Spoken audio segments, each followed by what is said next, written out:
दोस्तों, source code को लेकर भारत और फ्रांस के बीच जो विवाद खड़ा हुआ है, उसके बाद हर किसी की नज़र अब इस मुद्दे पर आकर टिक गई है और अब भारत ने फ्रांस के खिलाफ अपना प्लान भी एक्टिवेट कर दिया है। सवाल यह है कि क्या भारत ने बिना सोर्स कोड के ही राफेल डील को अपने पक्ष में मोड़ दिया है और क्या अब हमारे फाइटर जेट्स में सिर्फ भारतीय हथियार ही इस्तेमाल होंगे। दरअसल 114 फाइटर जेट्स डील में अब एक नया मोड़ आया है। पहले जहां भारत लगातार फ्रांस से सोर्स कोड की मांग कर रहा था, वहीं अब भारत की डिफेंस मिनिस्ट्री ने साफ कर दिया है कि सोर्स कोड अब उतना जरूरी नहीं रह गया है। लेकिन इसके साथ ही भारत ने एक ऐसा नया क्लॉज जोड़ दिया है जिसने इस पूरी डील का गेम ही बदल दिया है। दरअसल हाल ही में आई एक रिपोर्ट्स के मुताबिक भारत सरकार अब इस डील में एक इंटरफेस कंट्रोल डॉक्यूमेंट यानी ICD क्लॉज को अनिवार्य बनाने जा रही है। आसान भाषा में समझे तो ये एक टेक्निकल व्यवस्था है जो ये तय करती है कि किसी भी मिसाइल या हथियार को फाइटर जेट के साथ कैसे जोड़ा जाएगा और वह उसके सिस्टम से कैसे बातचीत करेगा। अब इसे और सरल तरीके से समझते हैं। मान लीजिए आपके पास एक लैपटॉप है, आप चाहते थे कि आपको उसका पूरा सिस्टम, पूरा सॉफ्टवेयर एक्सेस मिल जाए, लेकिन कंपनी ने मना कर दिया।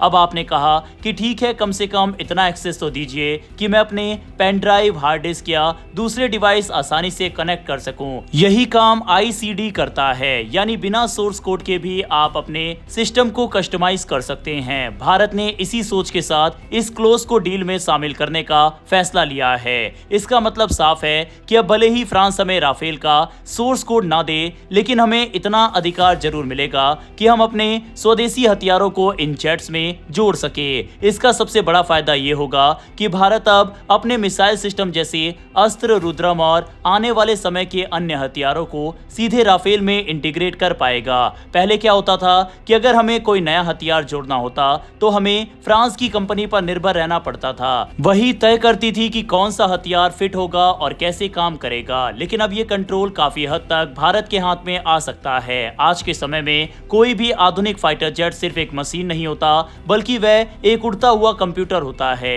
उसके अंदर का सॉफ्टवेयर ही उसके रडार, टारगेटिंग, मिसाइल लॉन्च और इलेक्ट्रॉनिक वॉरफेयर जैसी क्षमताओं को नियंत्रित करता है। यही वजह है कि फ्रांस जैसे देश अपने सोर्स कोड को किसी के साथ साझा नहीं करते, क्योंकि इसमें उनकी सबसे संवेदनशील तकनीक छुपी होती है। लेकिन भारत ने यहाँ एक स्मार्ट रास्ता अपनाया है। हमने ये समझ लिया है कि सोर्स कोड मिलना मुश्किल है, इसीलिए हमने ऐसा समाधान चुना जिससे हमारी जरूरत भी पूरी हो जाए और सामने वाले देश भी अपनी तकनीक सुरक्षित रख सके। यही कारण है कि ICD क्लॉज को अब इस डील में मैंडेटरी यानी अनिवार्य बनाया जा रहा है। अगर ये क्लॉज पूरी तरह लागू हो जाता है तो भारत को ऑपरेशनल स्वतंत्रता मिलेगी। इसका मतलब यह है कि भविष्य में अगर हमें अपने हथियारों को अपग्रेड करना हो या नए सिस्टम जोड़ने हो तो हमें किसी दूसरे देश की अनुमति का इंतजार नहीं करना पड़ेगा। हम अपने हिसाब से बदलाव कर सकेंगे। अब बात करते हैं इस डील के अगले कदम की। डिफेंस मिनिस्ट्री के अनुसार मई महीने में इस डील से जुड़ा बड़ा कदम उठाया जा सकता है, जिसमें रिक्वेस्ट फॉर प्रपोजल यानी RFP जारी किया जाएगा।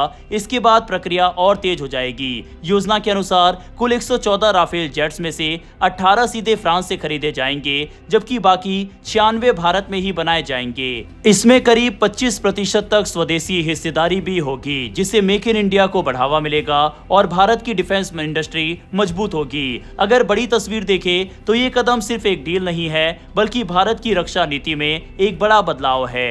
अब भारत सिर्फ हथियार खरीदने वाला देश नहीं रहना चाहता, बल्कि वह उन्हें अपने हिसाब से इस्तेमाल और विकसित भी करना चाहता है। कुल मिलाकर ये कहना गलत नहीं होगा कि भारत ने एक बहुत ही समझदारी भरा और संतुलित फैसला लिया है। बिना सोर्स कोड के भी अगर हमें अपने हथियारों को जोड़ने की आजादी मिल जाती है तो ये किसी बड़ी जीत से कम नहीं है। अब आप बताइए, क्या आपको लगता है कि ICD क्लोज के जरिए भारत ने सही फैसला लिया? क्या ये सच में हमें पूरी आजादी देगा? अपनी राय कमेंट बॉक्स में लिखकर बताइएगा। फिलहाल इस वीडियो में इतना ही। अगर आपको ऐसी वीडियो देखना पसंद है तो नीचे दिए गए सब्सक्राइब बटन को प्रेस कर बेल आइकन को दबा लें। फिर मिलेंगे ऐसी एक नई वीडियो के साथ। धन्यवाद। जय हिंद, जय भारत।